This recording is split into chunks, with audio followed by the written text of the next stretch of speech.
Tonight, it's absolutely the most horrifying thing a parent could ever experience. A mother comes home to find her two children stabbed to death, allegedly by their nanny. How do you ever recover from something like that? Tonight, we've got brand new information about this nanny who is now in critical condition after trying to kill herself. Next. Tonight, a mother's worst possible nightmare comes true. Neighbors say they heard a blood-curdling scream when a New York mother returned home to find two of her children near death, stabbed multiple times. Their nanny lay nearby, having apparently tried to kill herself. Cops now accuse the 50-year-old nanny of this unimaginable act, killing these innocent children. And mothers and families around the country are asking, how could this happen? We are investigating this tragic story. Then, a beautiful 20-year-old woman dies in an outrageous accident. Cops say Shelby Horman was run down while walking on the side of the road, forcing her into traffic where two other cars hit her. Her family says she was hit shortly after arguing with her boyfriend, and they're demanding justice. Was this domestic violence taken to extremes? Plus, wild accusations as superstar Britney Spears' former manager spills what he says are the secrets going on behind closed doors of the Spears mansion. Was the Baby One More Time singer on meth and amphetamines during her very public meltdown 5 years ago, as this man claims? Tonight, we'll tell you why a former nanny for Britney Spears says this guy is a liar. Who's telling the truth in this war of words? We'll have the latest.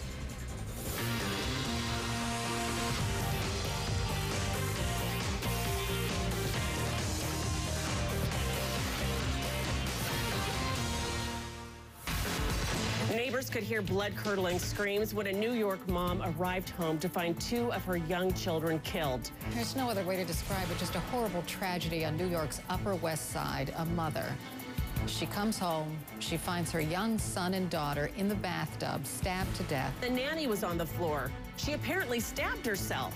She's in critical condition. Clutching her youngest child with probably blood-curdling screams. The apartment is dark, and she goes into the bathroom. That's when she discovers about it. Tonight, breaking news, brand new information just coming in. A scene of unbelievable horror in a Manhattan apartment. Cops say a mother came home to find the unimaginable. Her two children stabbed repeatedly inside a bathtub, and the nanny lying only a few feet away, allegedly trying to slit her own throat. Good evening, I'm Jane Velez Mitchell. The mother returned home to her apartment here to discover two of her children stabbed in the apartment bathtub, and the nanny of those children on the bathroom floor with stab wounds to her neck.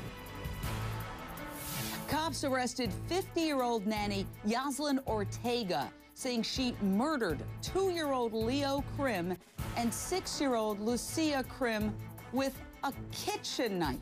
Neighbors called 911 after hearing the devastated mother's blood-curdling screams when she came home late yesterday afternoon and discovered this horror. Listen. I saw Mom sitting on a chair against the wall. She didn't want her face shown, clutching her youngest child with probably blood-curdling screams. This nanny is now in critical condition in the hospital. What would drive a seemingly caring nanny to allegedly commit such an unimaginable, sick, evil crime? Straight out to CNN correspondent Deb Farrick.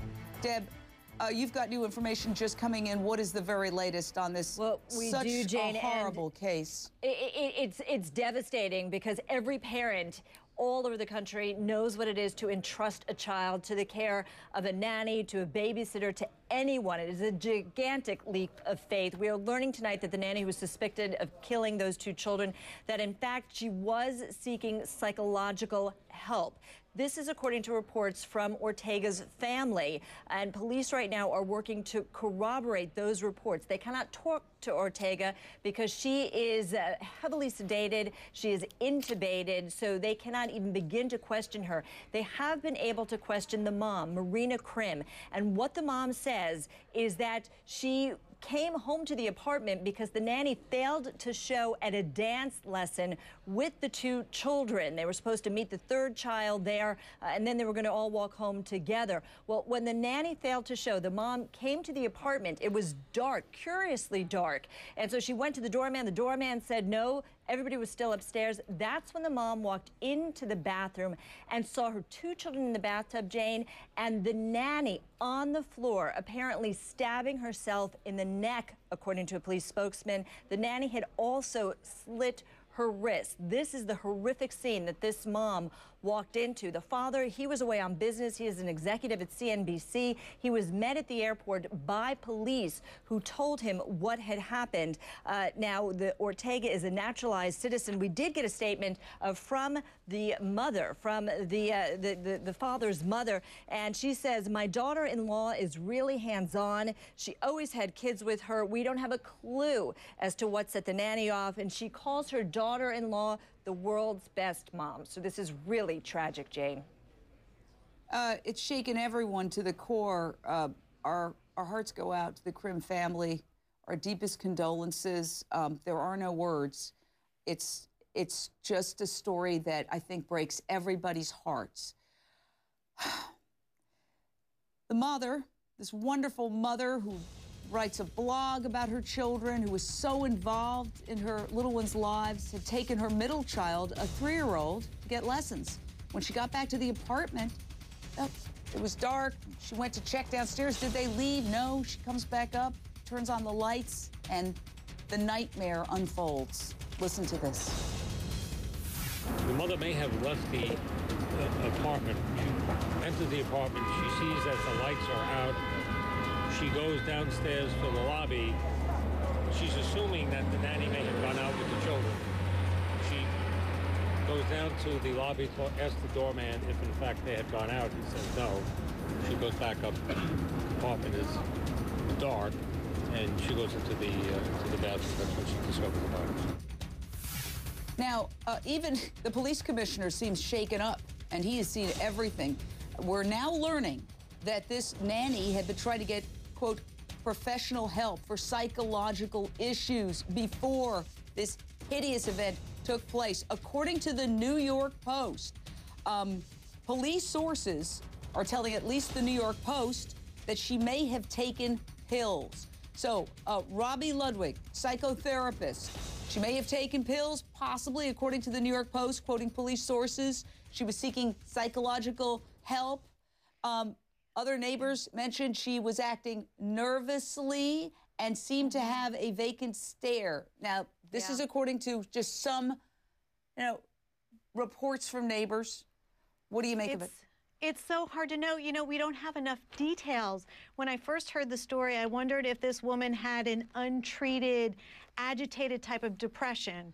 So that's when somebody is suffering from depression, and in addition to feeling depressed, they're agitated, they're easily annoyed, they're easily angered. One wonders if she was just taking pills on her own and that somehow exacerbated an underlying illness, or she had run out of pills that she needed. Was this a woman who had a long psychiatric history and for a while was doing well, and then issues started to flare up again?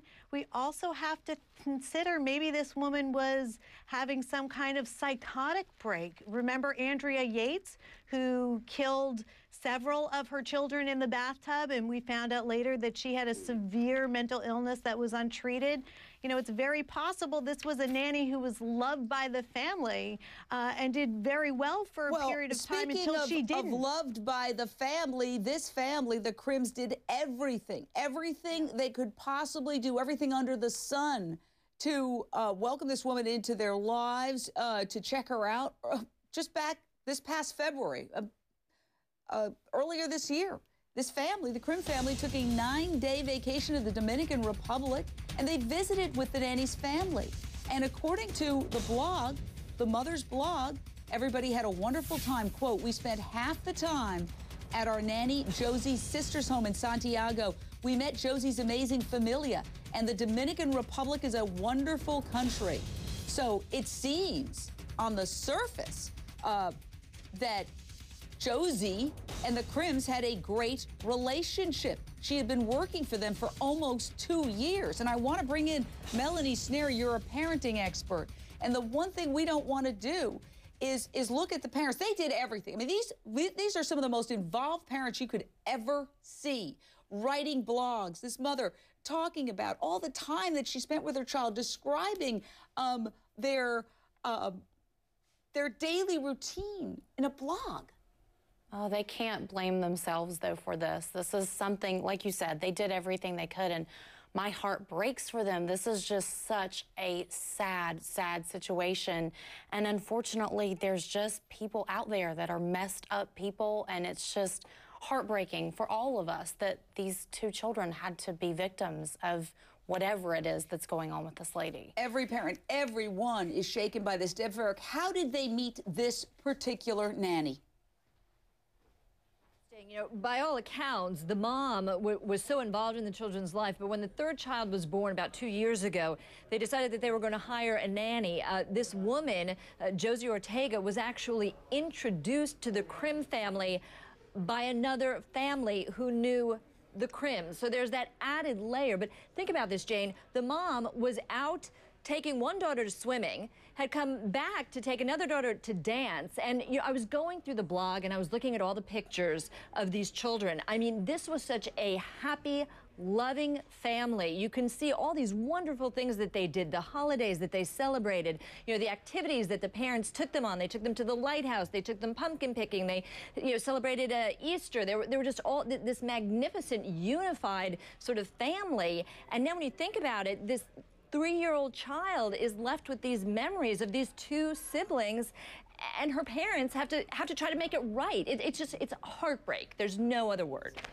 It's beyond comprehension. There are almost no words. Deb Farrick, thank you for that excellent report. More on the other side.